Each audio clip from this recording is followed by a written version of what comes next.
Good morning, everyone. I hope everyone is able to hear me and everyone is able to see my screen. If possible, can someone please confirm if you are able to hear me clearly and able to see my screen?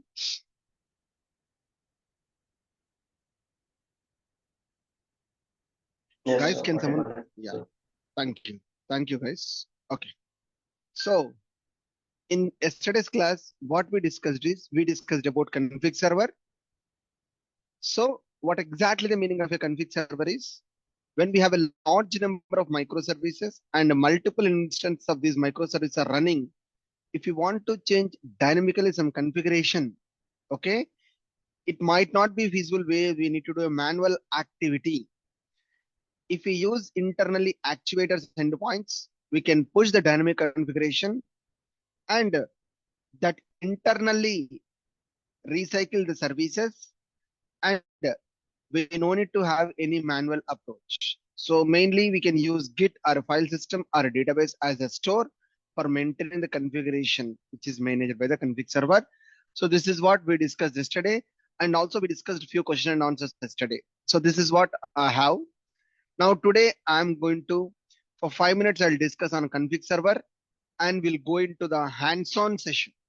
Okay. So that is what I am for today, guys. Before I proceed further, anyone, any questions so far, guys? As of now? Okay, right. So I hope everyone is clear here. So just like I'll give a small notes on Spring Cloud config. Okay, Spring Cloud config. So what exactly is Spring Cloud config is? This Spring Cloud config enables us to externalize the configurations of our applications in a distributed ecosystem.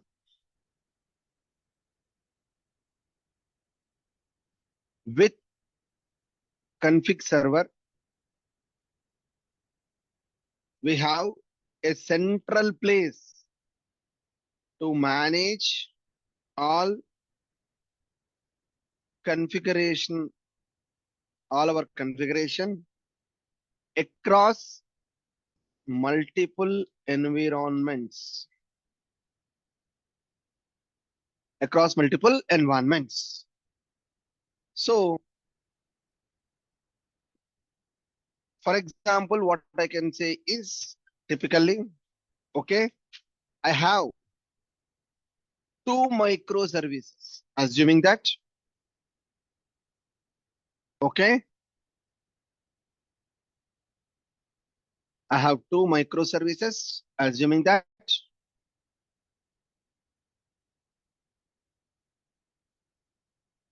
let's say the first microservice is order microservice.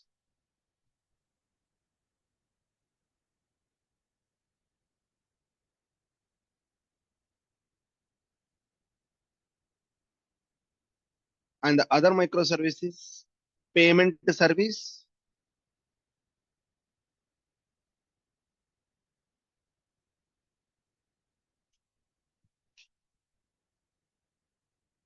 Order microservice and payment microservice, which is pointing to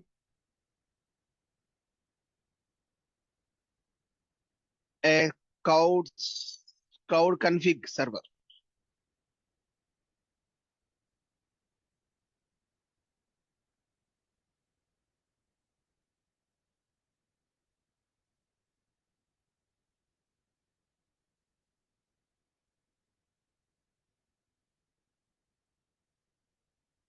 In the cloud config server.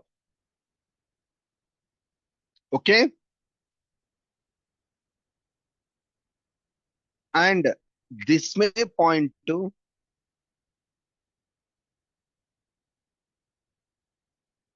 maximum, this may point to Git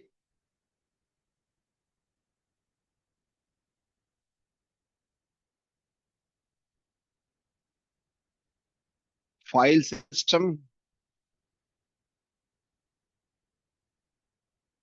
database. Like SVN, a lot of things also there, but these are the top here. So all our configurations are pointing to here, and this may points to any of the system, any of this particular system, Git or a file system or a database, any of the system where we can choose. But in a practical usage, as I mentioned yesterday, guys, okay, generally config server keeping our configuration in a outside of our application. Network point of view, security point of view, not good. The usage of cloud config server, maybe we need to think of, can we use in real time or not? The only advantage I can say is our configuration is outside of our code. Dev configuration, prod configuration, QA configuration, staging configuration, like that. Our configuration is typically outside of our code, where it is an advantage. But the limitation is, okay, if I access a particular URL, okay, everyone can see my configuration, Git URL. So, or any other file system URL. So that point of view, I mean, we should think on an architectural point of view, can we use this or not? That's why Spring Boot profile came, guys. Spring Boot profile came. I can create multiple profiles within my application. Okay. And I can achieve this. The whatever it achieve, whatever config server is going to do that, I can achieve that. But it's an alternative. I'm not saying that don't use config server, don't use profile server. Okay. Just I'm providing my concept. Okay. Where config server, where I feel that security point of view, we should be thinking where our configuration or our port numbers and all those things, is it okay, can be seen from anyone? That's the point when we need to think of it. Okay, guys. Okay. So this is the high level idea on a configuration server, guys. This is a typical high level idea on a configuration server. Okay. Right. Now, I hope everyone is clear on this config server. I don't have much to explain here. Then we are going to build a application with all these things. Okay. I'm going to showcase and hands-on on all whatever so far I discussed here. Okay. Which I'm going to showcase this. Our architecture. What are the small code I'm showing the architecture? Okay. Where I have two microservices, guys. Okay. First microservice is order microservice. Order microservice. And second microservice is payment microservice.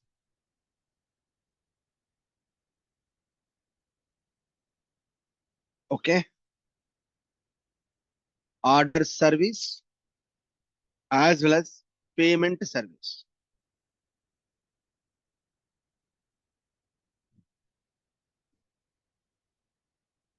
Okay.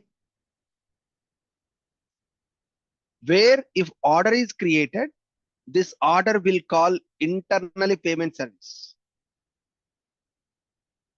This order will call internally payment service also. Okay. Order service will call payment service also internally. Now, these two services are registered to Eureka registry.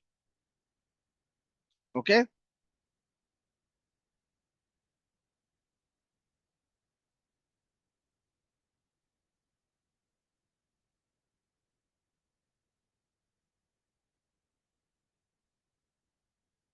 Okay. These services are under Eureka registry.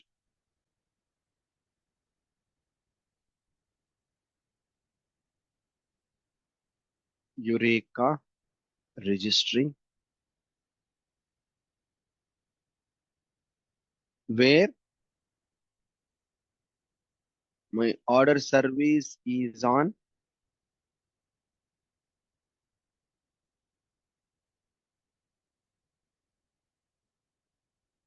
9192.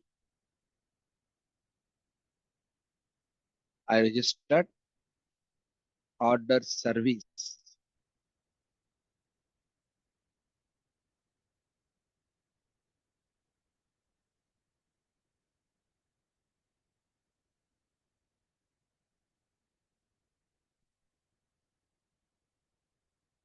Yeah. 9192.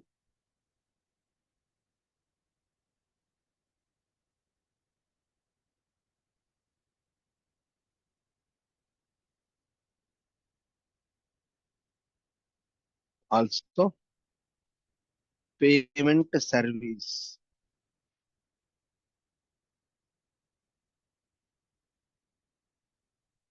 is on 9191. Order service is on 9192. Payment service is on 9191, which is listening. This is what registered. And default port of what is default port, sir? 8761. Eureka server 8761. Correct. It runs on 8761. This is our Eureka registry. So we is having, when order service is going to start, it will register. Correct, right? When payment service is going to start, it will register. That is what we discussed as part of Eureka service registry. Right? Yes. After that, I choose Spring Cloud Config Server.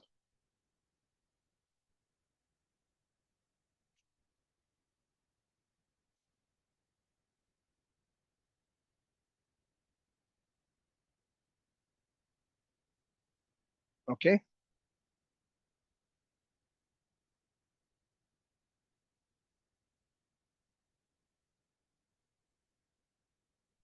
Config server,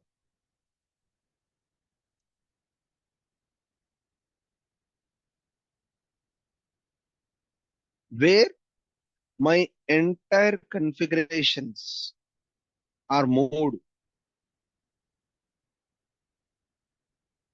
to config server, both order service as well as payment service.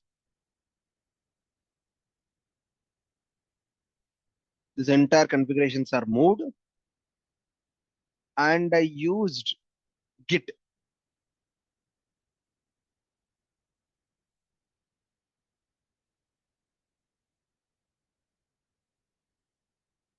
It uses Git.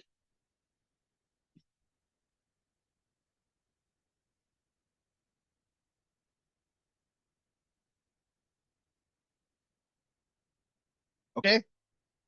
And we have another things are API gateway. Correct, right?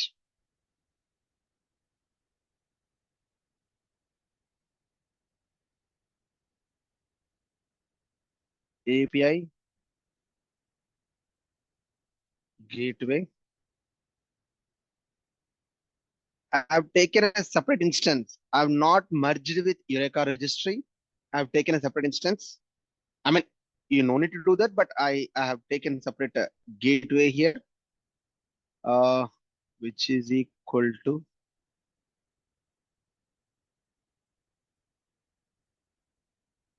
8989.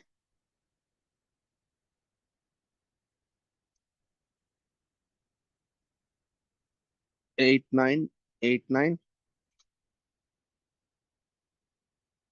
This is a API gateway 8989. So any request by default, it will have a discovery service, right? We'll query this.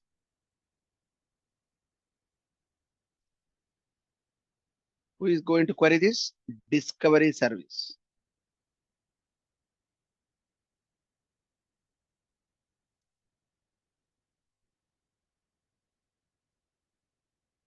Discovery service is going to query this, and from there it will route to the our actual microservice. From there, it is going to route our actual microservice here, and slowly we will add some other historics and zipkin and sleuth, all those things. Slowly we will add any of these requests. So any client request,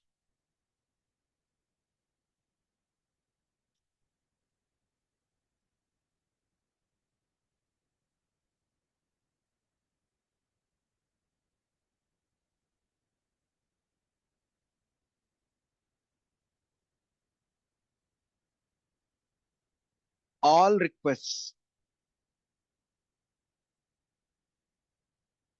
all our requests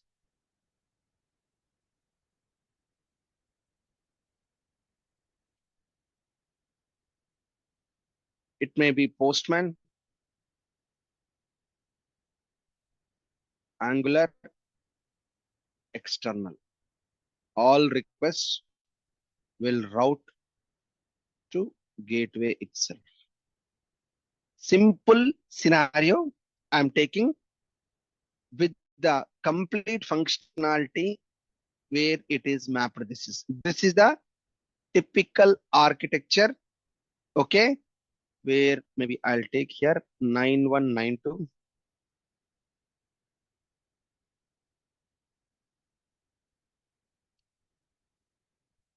This is 9191.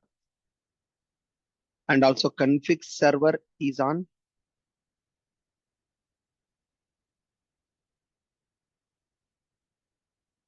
9196.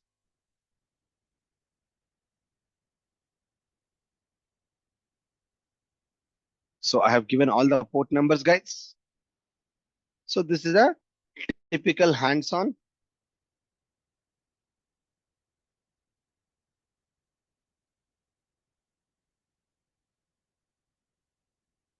Order service diagram.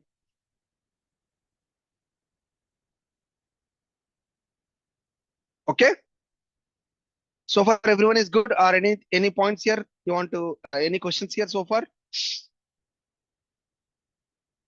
Everyone is clear, guys, as of now? I've discussed about all the things here: registry, config, and gateway, and everything I've discussed here.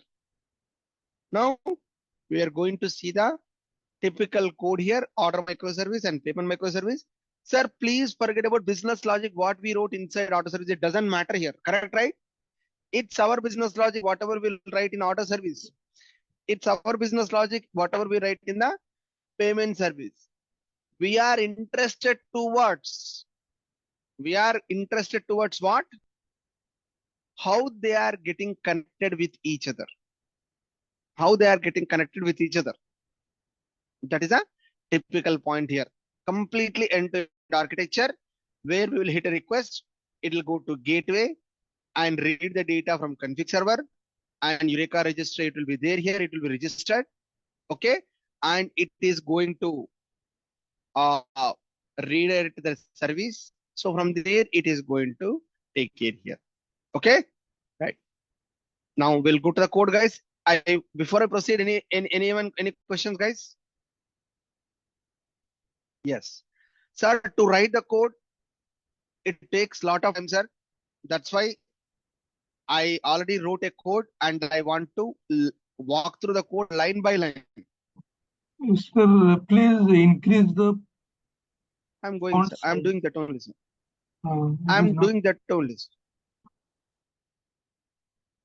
Sir, I'm doing that only, sir. Before you say that's what I'm going there, I'm okay.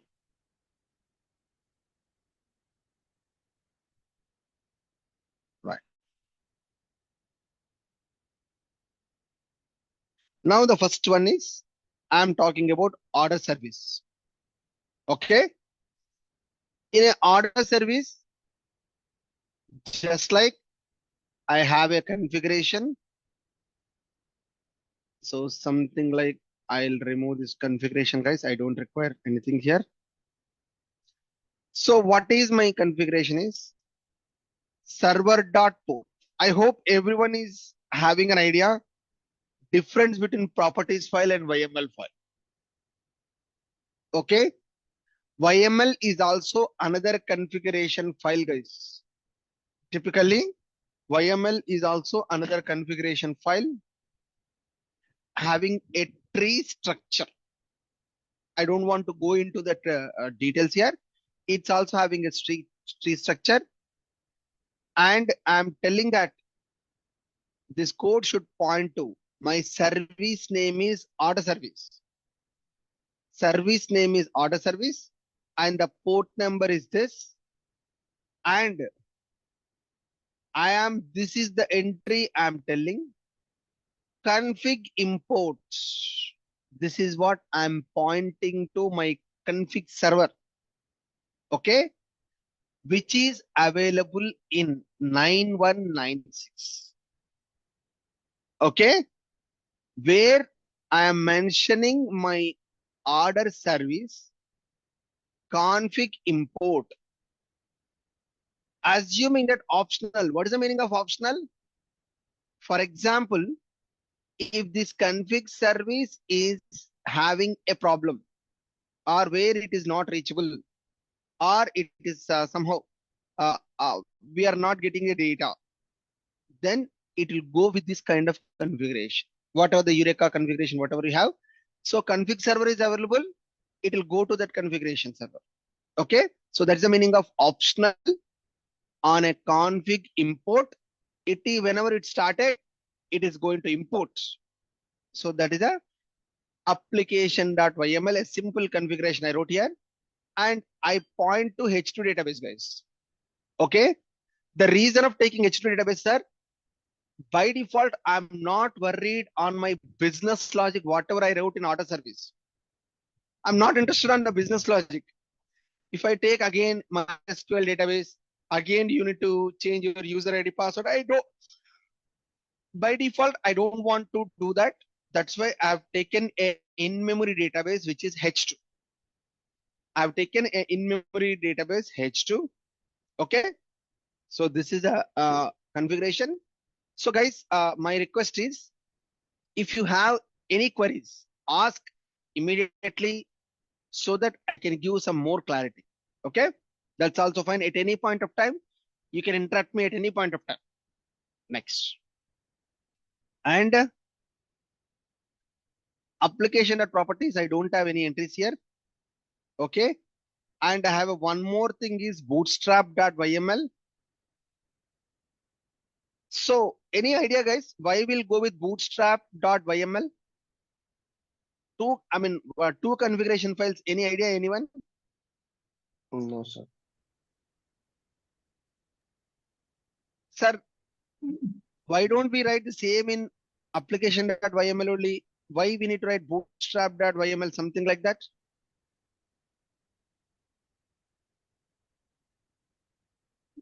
Sir, it's not.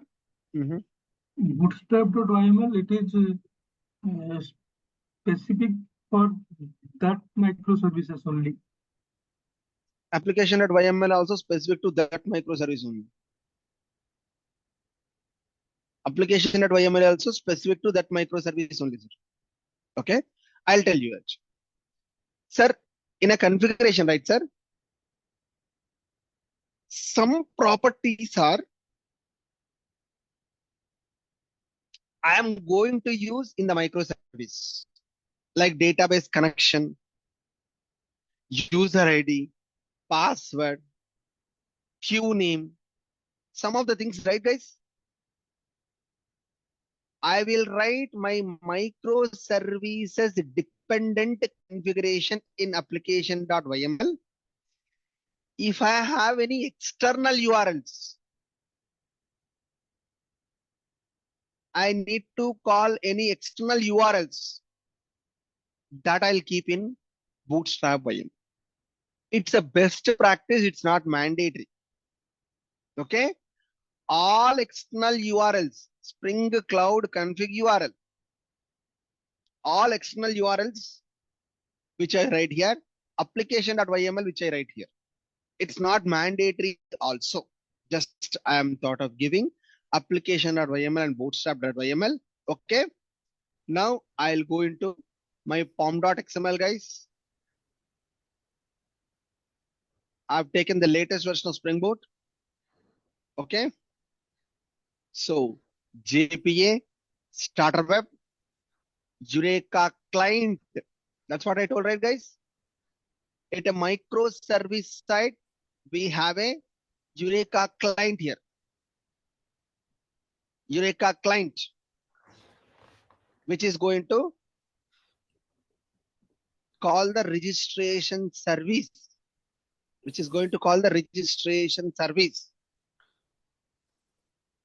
and cloud starter config, which is pointing to cloud server. And these two things, ignore, guys. As of now, these are Zipkin and Sleuth. This is the next, we'll discuss at later point. I didn't remember. Okay.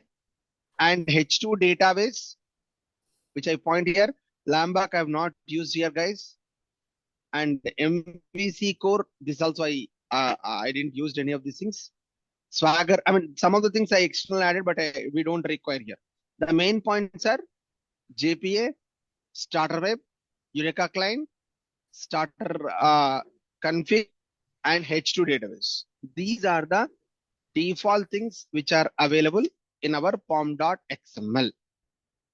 Other things you can ignore, you don't need to hurry, and nothing will come here. Okay. Right. Sir, we need to add actuator dependency, or it's automatically included in your version of Spring Boot application. Actuator internet take care, but here, as I'm pointing to cloud, right? Cloud config server, right? So Yes, cloud config server will take care actuator. We'll go there. Okay. Yeah. Now I have my business logic here, guys. My business logic is order.java. Okay. Order table. Sir, I told already you can extend if you want any business logic here. I wrote a simple business logic here. Order ID, quantity, and price. That's it. A very, very simple structure here. This is the order table. Okay. And these knowledge you should have, guys. And don't ask me what is at the rate of entity, what is at the rate of table, all those things. Okay, you should have an idea.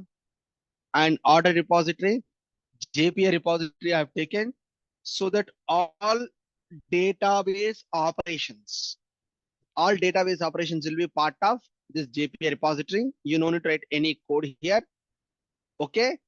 And our service layer here, my internal point is, first I need to create order and I need to create payment.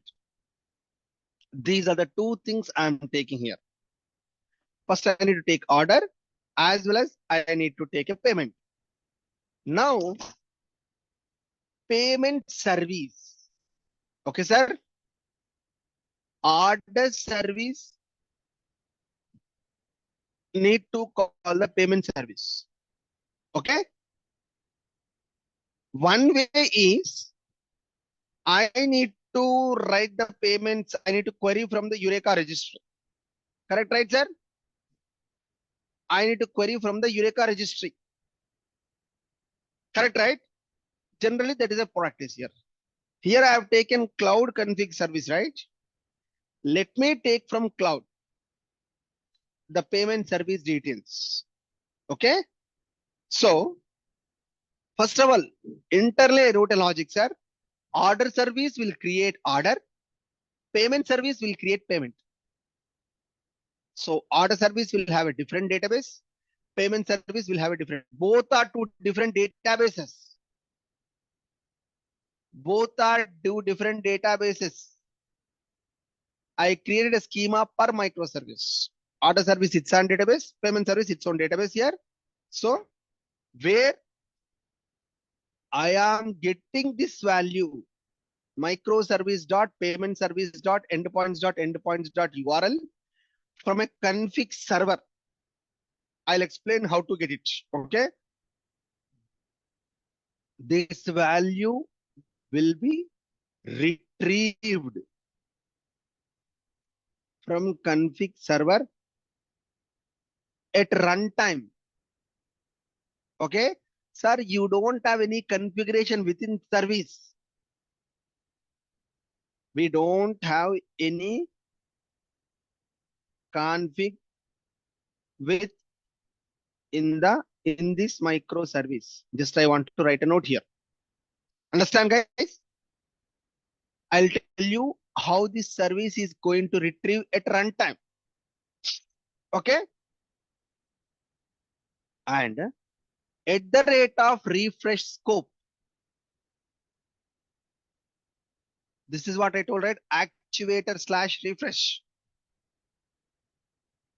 In a config server, I wrote, right, guys? Yes or no, guys?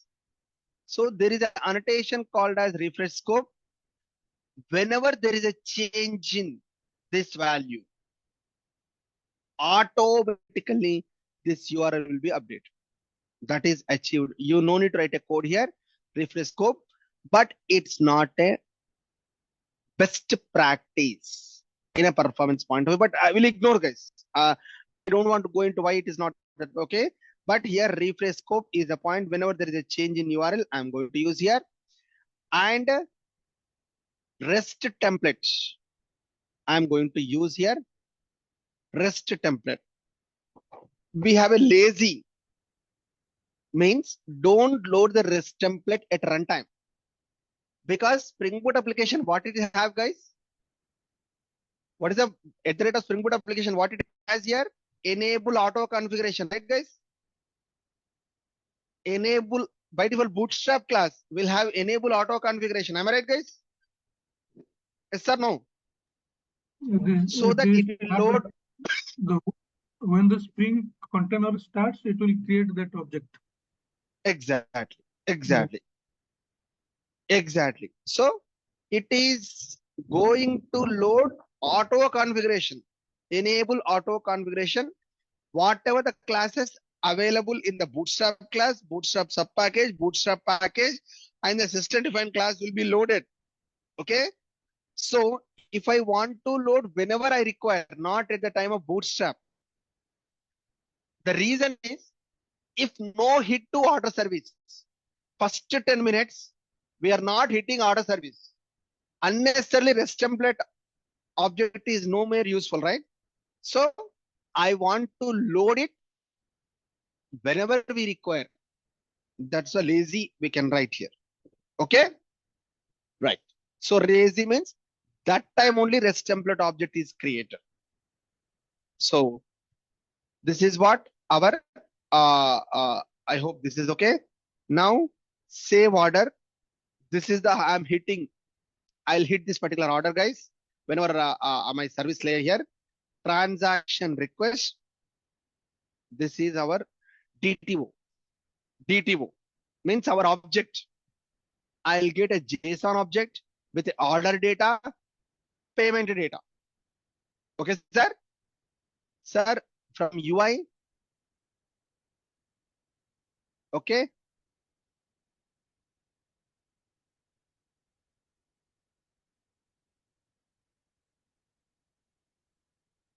Both order data and payment data.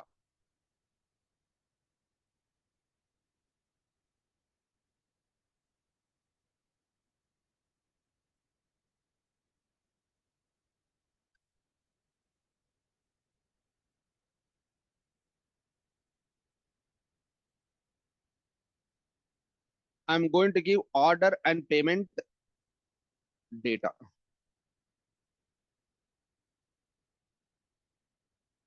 Okay, both order data as well as payment data. So order data and payment data, which I have taken a DTO class. Okay, this is the DTO class.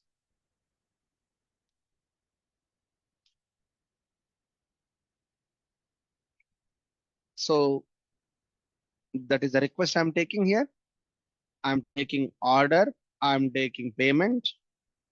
Okay, so for payment, I need, let me go to payment here. Maybe I'll go to the payment object. So I'm going to set it. I will call first payment call. If the payment call is success, then I'll create order. First, I'll call payment. If payment call is success, I'll create an order. So which is I'm going to save this. This is my business logic. First, I'll create payment. And if the payment call is success, then I'll go to order. Then I will give a transaction response. I have one more DTO class. So these two operations are in one transaction, right? By default, sir, as I mentioned in the basics of microservices, transaction management is not part of our microservices. Transaction means if payment is failed, order will roll back. Order is failed, payment is rolled back. Like that, we don't have. Because they are two different microservices. It has its own database. It has its own database. Here I have taken H2 database, but in real time, order will go to SAP, payment will go to third-party gateway. So we cannot control that. Transactions are not part of microservices architecture. If you want to manage, if any failure is happened, you need to retry the failure. That's the only alternative. Okay. Yeah. So this is my things here.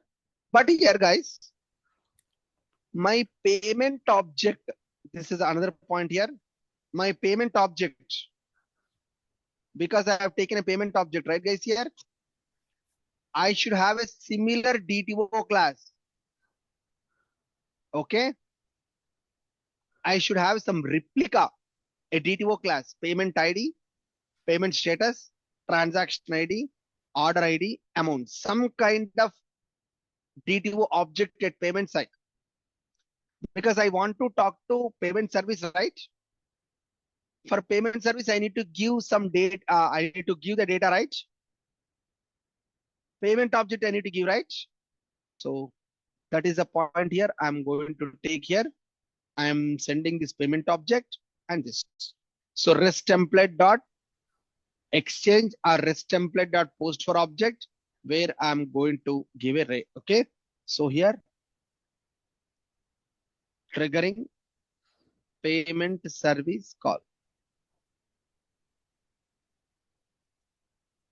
So the beauty of this is I don't have any of this configuration in my microservice. My microservice doesn't know where is my payment service exists. And I didn't write any code here. You see here, this particular order service, only my order related code. Order related code, no code related to registration service, no code related to gateway service, no code related to config server. Do you see any code here? As of now, whatever the code I explained, do you saw any code which is related to register to here, go there, retrieve there, go here? So no, only we have seen only our business logic only, nothing else. Correct, right? Will you agree to that, guys? So if you see here, our common classes, payment classes, DTO classes, server, repository, service, and our controller. Nothing here. order, and I've taken order service and save order. That's it. Nothing else in the controller. Very simple logic I wrote here, and a bootstrap class enable discovery client here. This is the point here, enable discovery client. What is that enable discovery client is going to do that? It is going to register this particular service to the Eureka registry. This is going to call the registration service to the Eureka registry. Sir, I don't know any details, right, sir? Where is my Eureka service available? I don't have registry. I don't have any details. So it will be again, how it knows, guys? It goes to config server. From there, you will get it. So this is the first microservice, guys. I've explained form.xml. I explained configuration. I explained business logic. This is the first microservice at a high level. But if you have any questions further, I can take it up. Sir, in order service, we are calling the REST template call. So in case of REST template can take the time of 2 to 3 minutes. So we are waiting for that response, and then after we are saving our order. Okay. By default, sir, yes. This is an asynchronous call. REST template is an asynchronous call. Okay. So by default, I gave a payment service call here. Okay. What happens here is the current thread, whatever the current thread, it will not wait for the response. Current thread is not going to wait for the response. Fire it and forget it. Fire and forget. Fire it and forget it. In the meanwhile, assuming that, sir, you took 2 minutes or 3 minutes, it's not really correct.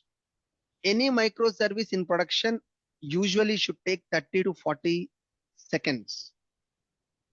It's a high time. 20 to 40 seconds itself is a high time. Okay. But whatever it may be. So fire and forget.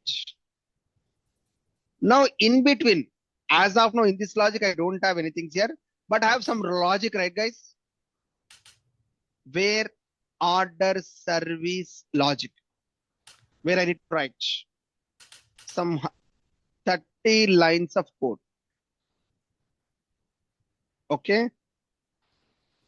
30 lines of code, assuming I have here. And within these 30 lines of code, I took 40 seconds, assuming that. Just like assumption. Okay. Where the current thread gives their work to other thread. Some more child thread will give. Meanwhile, main thread will execute this code. While the code is done, payment response will come back. I mean, the child thread will give the response, payment response object. Because fire and forget, after that it is give completable feature. Because it internally have a completable feature object. It will post the data after completion. That time it will go into call here. Assuming that this only call took 10 seconds. And it should wait till 20 seconds. Till it completed, it should wait because I need the data. So whenever you do asynchronous programming, generally, before I call external API, and it's asynchronous, where our regular code will execute in the meantime with a multi-threading architecture internally having, which is going to call that. Okay. That's why if you see here, our bootstrap class, load balanced. REST template is a load balanced. I mean, even though I don't have load balanced architecture, at the rate of load balance, order service to payment service. So we should give the response very quickly. So the architecture is, guys, I should take the request, I should process in the background. I should take the request, I should process in the background. Immediately I should give the response. So that is the intention here. If it takes more time, yes, obviously it should wait, but it's an asynchronous call. I hope gave a clarity. Sorry, sir, I have one doubt. So whether the REST template is synchronous or Before, asynchronous? wait, wait, Which one is correct? kindly wait, sir. First of all, before I take your question, the participant who asked the previous question, is it clear, sir? Yes, sir. Whatever you asked. Okay. Yeah. Now go ahead. Is it a synchronous or asynchronous? It's a purely asynchronous call. REST template is a asynchronous call, not a synchronous call. Okay.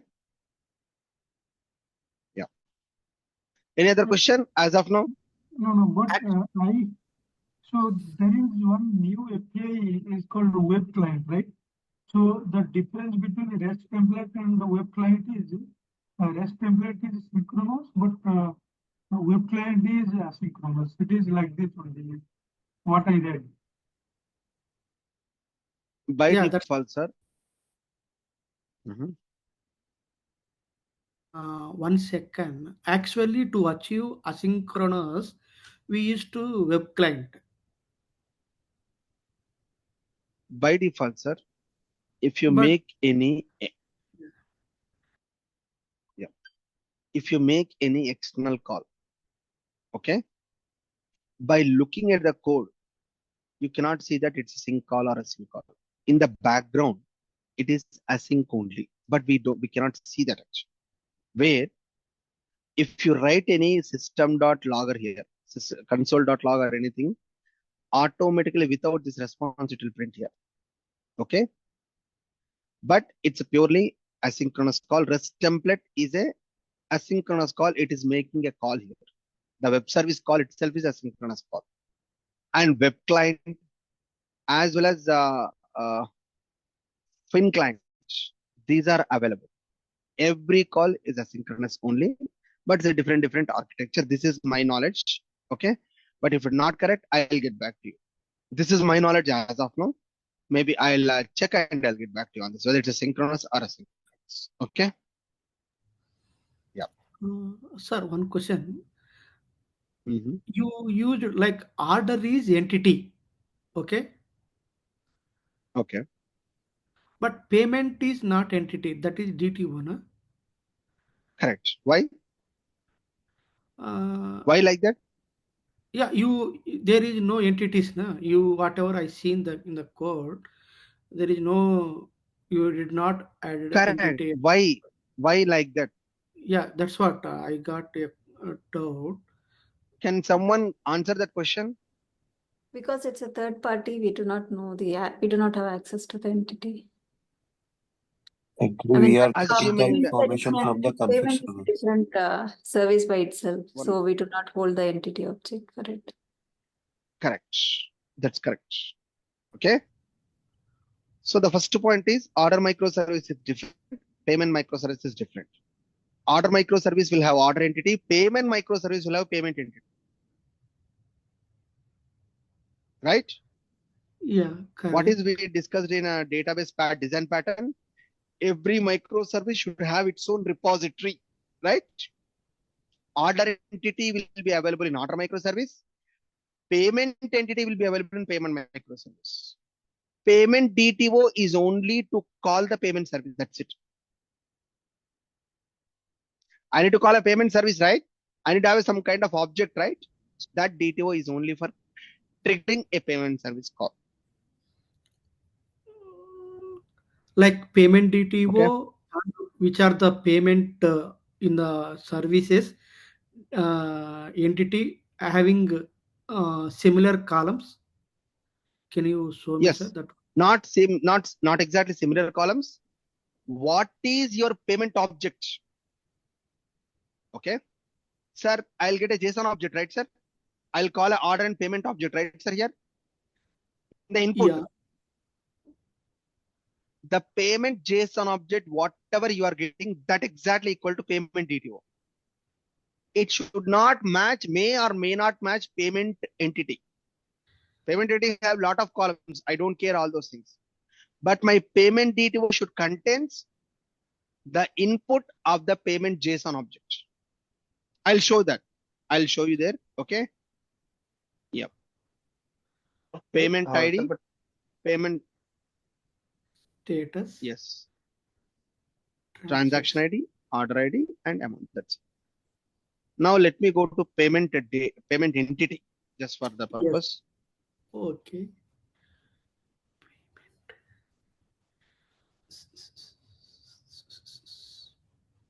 Here, as it is, I have payment ID, payment status, transaction ID, order ID, amount. This is a payment service entity. But as I mentioned, it may not be same. For example, sir, I have taken an extra thing here, retry mechanism or payment related any other information, card number or any other. I mean, something like I need to save in the database for my purpose, like primary key, foreign key, those things, right? I don't need that in payment DTO. I only need my payment DTO. Always, not only here, DTO exactly match with your request. Entity should be holding your business logic. That's the difference between DTO and entity. Somehow in microservice architecture, they are looks to be similar. They looks to be similar. Not all the cases, at least 80% of the cases, they looks to be similar only in microservice architecture. Okay. Vinod, you got it? Sorry. Yes, sir. Got it. Yeah. Thank you. Yeah. Any other questions here so far? So for DTO, we need to create the one common module for that. It's best practice. Depends on the structure. Sir, I only have few columns and it's a directly I can add here. Yes, I can create a factory object. I'll convert that into JSON into Java object, and the Java object will be typically converted. But I don't require that much complex. It's having a 4 to 5 columns. I can create it easily. If it's a really complex and lot of internal objects are available, like nested JSONs are available, then you can create some kind of factory object and you can use that and you can, okay. In this, that's what I told here. I didn't add a great business logic here. My intention was what I wrote in order service doesn't matter. What I wrote in payment service doesn't matter. How they are connected is a matters for me. Okay. Right. So what I will do, guys, I will share this entire code Sir, one now more itself, thing. guys. One more thing I want to ask. Sir, Mhm. instead of making a request dot get order, so we can make it like that request body, response body. By using those annotations, we can get the domain objects in our service classes, right? By default, sir, this is a service class, sir, not a controller class. Request body, request things are available in controller, where we are going to write. We are already having here request body. Okay. Without request body, we cannot get it. Understand? Where order data and payment data both are available by input. Order is one entity, payment is another entity. Request body will give me both the entity. Okay. In my service class, request dot get order entity, request dot payment entity. Here? Yeah. Yes, correct. Yeah. Okay. So what I'll do, sir, I will share the code today itself, guys. Okay, sir. And I mean, I share the code, you check it. No, I'm not like that. Okay. But I'm going to explain you only. I explained order service, sir. Today I explained only order service. Understand, guys? Please don't. I explained only order service and remaining the So, code. You will okay? so please complete. It will take more than 10 minutes more only. So you should complete. What is it, sir? I didn't understand. Oh, I told you just complete. It will take 10 minutes more. It will take. That's what I told.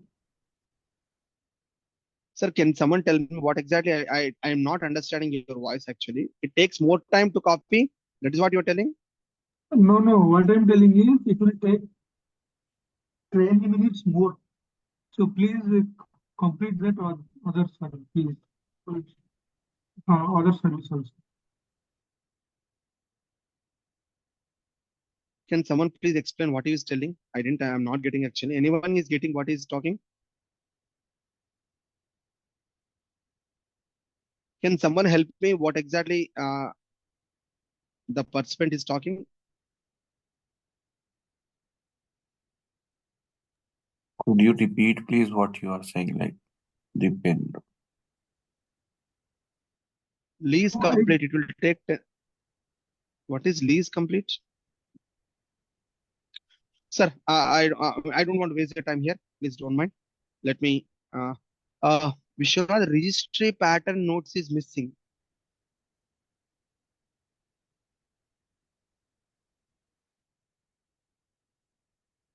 Ashok IT teach. Vishwanath, are you there? Actually, I didn't understand here. What is you're talking? Okay. Registry pattern is there actually. I don't know what you are. Vishwanath, you there, right? I saw you joined. Okay, you skipped. Okay, that's fine. Now here, I'll talk a topic. Config server. Because I didn't upload it yesterday, config server.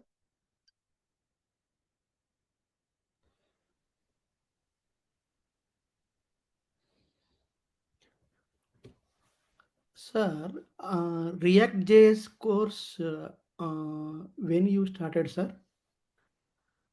Yesterday is the demo going, sir. Okay. Demos are going. Yesterday is the day starting demo. Okay. How many days that course duration? 2 months. 2 months. Oh, like 2 months is the core. yeah, that's correct. Actually, you are like 9 p.m. na 9 p.m. IST. Correct. But by the time we have calls, so, okay. May I know course fees, sir? Course fees. I think I forgot. 1 second. 1 second, sir. I forgot that actually. 8,000. Okay, okay, 8,000. okay. Sir, which one is good actually? Angular or React? Which one is more appropriate to learn at this point of time? Which one is appropriate for what? What is which one is appropriate for what? Means for current market scenario, so which one is best suitable? Whether Angular or React, which is more in demand? Okay. So, sir, in my perspective, sir, I already maybe I have not answered here, but I answered different things. Okay. Okay. 1 second. I'll answer to that. Jayashree, maybe you are not joining daily. That's what I'm thinking. So, sir, I'm zipping in 2 folders, sir. This entire code I'm zipping in 2 folders. Okay, sir. Please, entire code I'm sharing, sir. Not only order service, sir. I'm shipping the entire code in 2 folders. Let me repeat here. Entire code I'm zipping. Other Springboard.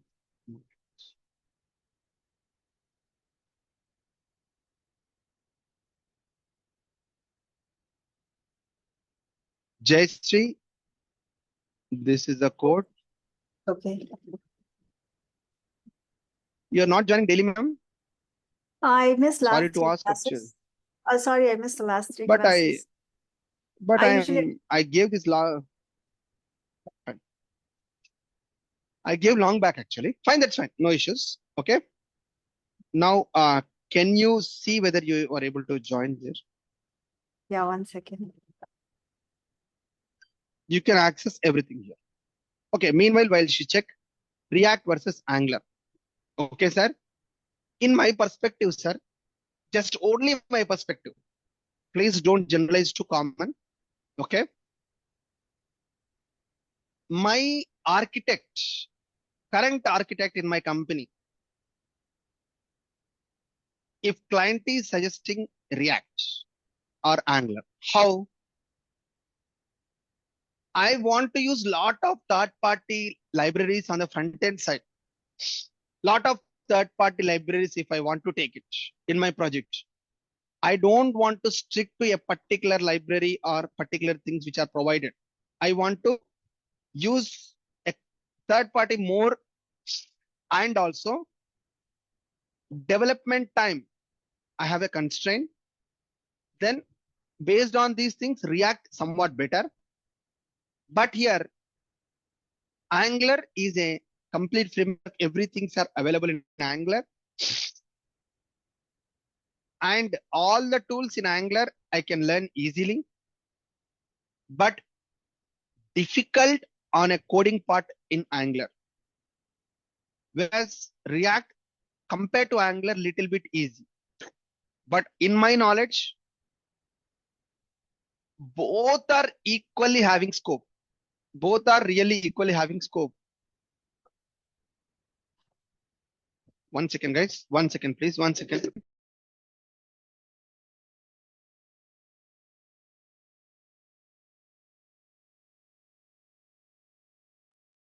So I'm sorry, both are having equally important scope as of today.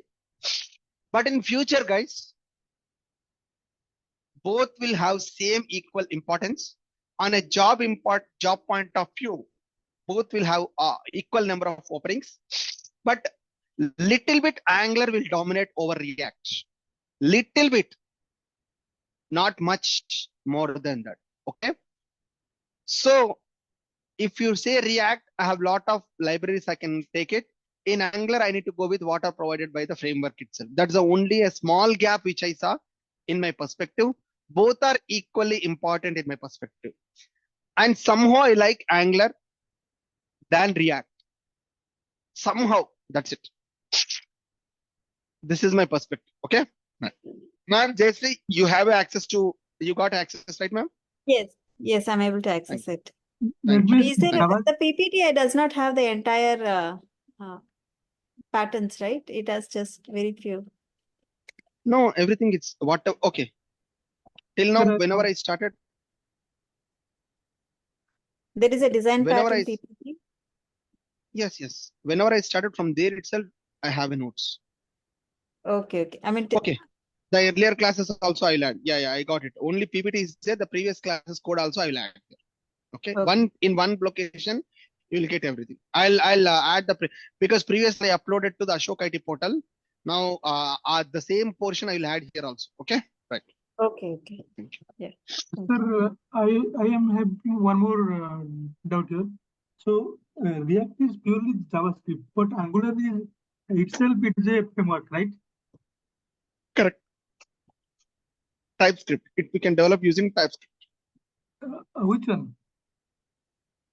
Angular uses TypeScript. React Okay. uses JavaScript. Okay. Sir, I have a stop, sir. I need to stop for now. We'll continue tomorrow. Thanks, everyone. Have a great day.